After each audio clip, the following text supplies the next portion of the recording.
Imagine finally getting home after a long day. You get inside to find a disaster. There's a mountain of dishes to be done from breakfast. The TV is blaring. Dinner still needs to be made. And you still have to finish some emails for work before the end of the night. Not only that, but the bills are piling up and you don't know how you're going to get them paid, let alone on time.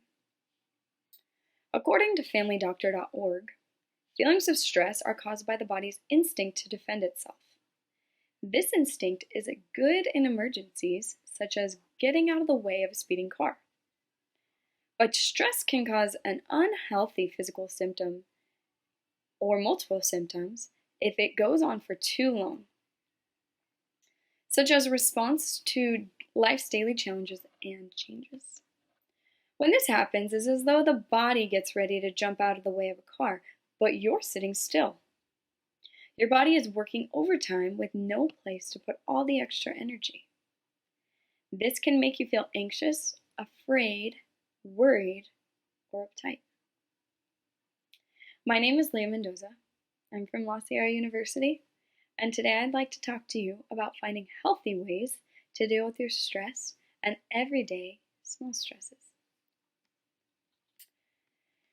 Do you know the symptoms of stress?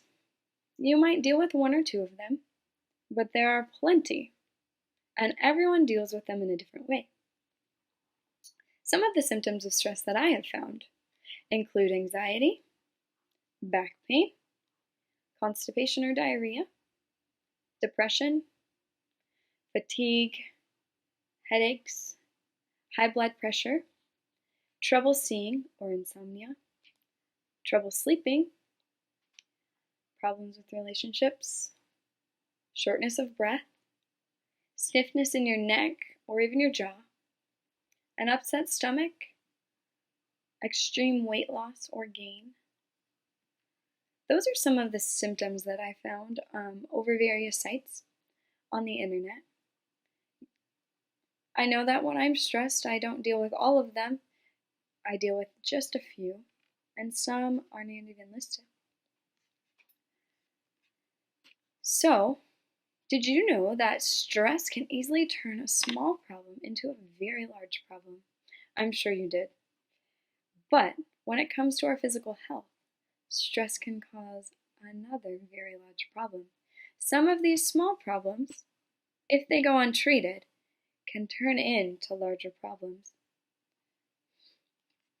There's a story that I would like to read based on dealing with stress. It's about a young high school student, and she is involved in far too many activities, and she is crammed. The story is titled One Step at a Time. It states, "Towards the end of my junior year in high school, I found myself buried under an avalanche of work. School, church, music, you name it. I was asked to play the organ at a graduation. I had projects in just about every important and non-important class, and I was getting up at around 4 a.m. every day to finish the work that I was too tired to do that night before. I recall one day, while doing the dinner dishes, I simply just curled up in a ball on the hardwood floor in the kitchen, and I fell right asleep. I had time for nothing else, and all the while my piano teacher continued to drive me to practice more and more each day. The little sleep and high work schedule went on for about 1 full week. The way I dealt with this challenge was to simply face it head on. I sat down and would do nothing other than the work that was in front of me, whether it be a history project or the challenging organ piece I had to perform the next day. True, that week was brutal, but I was able to get everything done by focusing on one step at a time." It's interesting to see how this young girl was able to deal with her own stress. Now, I'm not saying that everyone is able to just hit it head on, as this young girl did. but she was able to figure out what worked best for her. There are a few tips of advice that can be found online from great, reliable sources. One of the reliable sources that I have found and thought I would share with you today comes from the American Heart Association. Stress can easily affect your heart as well. So they give 4 wonderful tips that can help us better deal with our own stress. The first tip states positive self-talk, and I love this because I think not enough people do this for themselves. I know that I don't. So, for example, positive self-talk. Instead of saying, I can't do this, let's say, I'll do the best I can. Instead of saying, everything is going wrong, let's say, I can handle things if I take one step at a time. And instead of saying, I hate it when this happens, let's say, I know how to deal with this. I've done this before. Oftentimes, those positive self-talks, pep talks with ourselves, are more true than we even believe.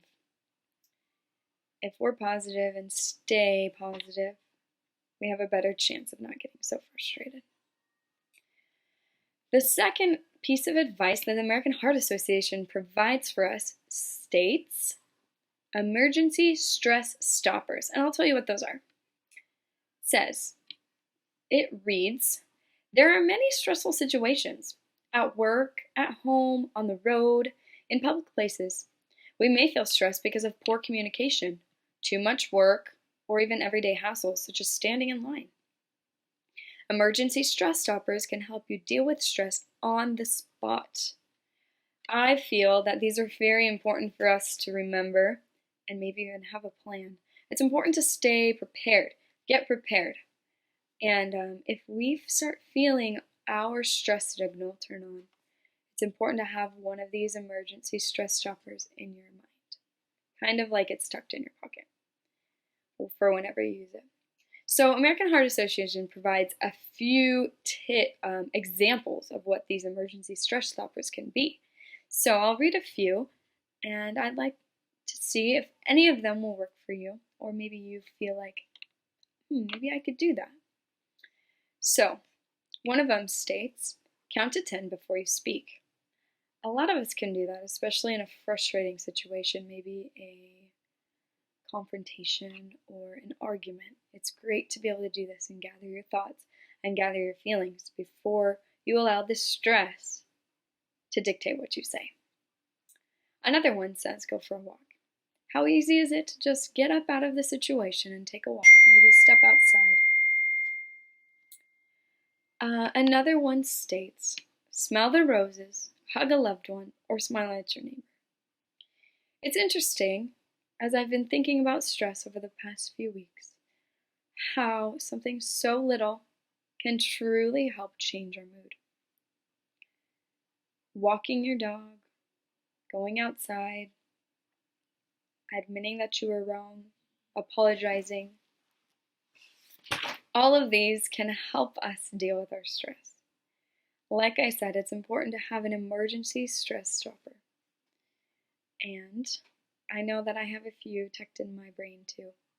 So I would encourage you to find one of those for yourself, something that works for you. The third tip from the American Heart Association,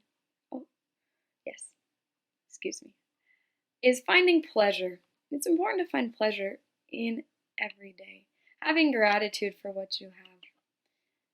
Some of their advice also states doing things such as taking up a hobby, reading your favorite book or short story, having a coffee or a meal with some friends, listening to music during or after your relaxation, making a list of everything you want to do in your life, making a list of everything positive in your life. That's something that I really like to do when I'm feeling stressed as well. Another tip, the final tip on this site by the American Heart Association states daily relaxation. And in their small paragraph, they go into meditation and something called deep breathing. Deep breathing is something I'd like to focus on because it's easy for everyone to do. It's not like yoga and it's not like running where you have to be physically outside or in an expensive studio to do. Everyone can work on deep breathing. There's a site called familydoctor.org that I referenced earlier. It actually provides a few easy steps for deep breathing that we can use for meditation as well. Deep breathing is not hard, it's easy, and everyone can do it. I'd like to read to you the steps and see if you would be interested in trying it, especially when you're stressed. So this states, the steps to deep breathing. First, you need to lie down on a flat surface. Next, you need to place your hand on your stomach, just above the navel, and place another one on your chest. Next, you need to breathe slowly and try to make your stomach rise just a little. Then, hold your breath for just a second. Lastly, breathe out slowly and let your stomach go back down. So essentially, you're feeling your breathing. You're noticing the pattern of your heartbeat. This can help anyone calm down if it's done correctly and if it's taken seriously. Meditation is also important, regardless of your spiritual beliefs or your religious beliefs as well. It's important to take time for yourself, and it's important to be in tune with your own body. I would like to challenge everyone to find ways that work with their own daily stresses. As for me, I know that I have a few go-tos that I like to do when I feel stressed, especially during midterms or finals weeks, things like that. Ways that I deal with my own stress include running, talking with loved ones, and getting outside, and maybe even playing with my puppy Luna. I hope that everyone can find ways that they feel comfortable in dealing with their own stress. Once again, not everything is going to work for you, and not everything is going to work for the next person either. What works for you might not work for me, but it's important to keep trying and get your daily stress under control so that you can enjoy life and enjoy the loved ones and the people in your life as well. I'd like to thank you for listening to me, and I hope that we can all get our daily stress under control and work on finding gratitude in our daily lives. Thank you.